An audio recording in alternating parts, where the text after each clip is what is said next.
आज गांव राजपुरा की समस्त सरदारी और हमारे गांव के भाई सरपंच और हमारे टीटी भाई साहब और सारे ही नंबरदार साहब वगैरह सारे ही सम्मानित जो मुझे आपने अपने गांव में आने का मौका दिया।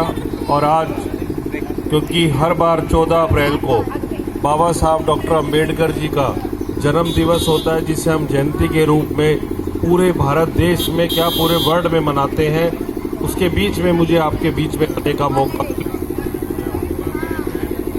बच्चों से और सभी को मेरी तरफ से बाबा साहब की लिए बहुत बहुत हार्दिक शुभकामनाएं और आप सभी को मेरी तरफ से जय भीम। जैसा आप और हम सभी लोग जानते हैं कि जब भारत देश का जब निर्माण हो रहा था तो जो संविधान के सबसे बड़े जो निर्माता के रूप में उभरे वो बाबा साहब अच्छा संविधान बाबा साहब ने बनाया। संविधान के साथ साथ जो हमें मूल मंत्र दिए, शिक्षित बनो, संघर्ष करो, संगठित रहो, इसके अलावा भी जो वोट का जो राइट था, वोट देने का अधिकार था और बहुत सारी बातें, अगर हम सारी बात करेंगे तो शायद 2-3 दिन लग जाए। बाबा साहब की इतनी खूबियां हैं कि हम बता नहीं पाएंगे। और बाबा साहब ने जो संविधान बनाया उसके पीछे भी एक कारण था कि उस समय सबसे ज़्यादा पढ़े लिखे लोग थे।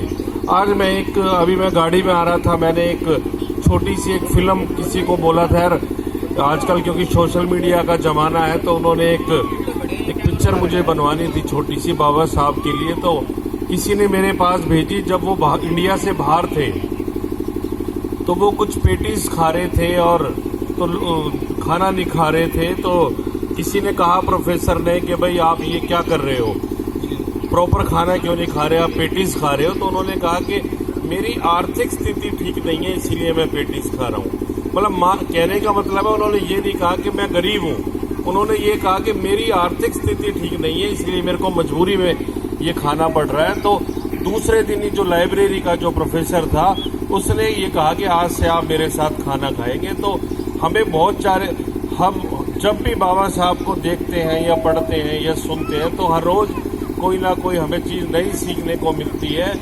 और जैसे बाबा साहब ने कहा कि जो अंग्रेजी बोलेगा ये एक शेरनी का दूध है, जो इसको पिएगा शेरों की तरह दहाड़ेगा। और आज हम वही देखते हैं कि जिस बच्चे को इंग्लिश में कॉन्फिडेंस होता है, चाहे बच्चा हो चाहे बड़ा हो, आज जैसे कॉरपोरेट का ज़माना आ रहा है, अब सरकारी या नौकरी कम हो रही है, तो जो बच्चा इंग्लिश बोल पाता है वो भी वही नौकरी लग पाता है, चाहे सेल्समैन की। तो यहाँ क्योंकि बच्चे बहुत बैठे हैं, हमारी माताएं बहनें बहुत बैठी हैं, क्योंकि बच्चे को निर्माण करने में माताएं बहनों का बहुत बड़ा योगदान रहता है। तो हमें बाबा साहब से प्रेरणा लेके ये चाहिए कि अपने बच्चों को पढ़ाने के साथ साथ, हमारे से पहले वाली पीढ़ी ने तो ये कहा कि भाई हमें बच्चे पढ़ाने हैं, पर अब बच्चे पढ़ाने के साथ साथ हमें इंग्लिश को मजबूत बनाना है और अपने बच्चों को आर्थिक मजबूती देने के लिए वो दिमाग, वो माइंड मेकअप करना है कि जिससे हम आर्थिक मजबूत बने। और उस आर्थिक से आज के समय में, क्योंकि आर्थिक मजबूत होना बहुत ज़रूरी है,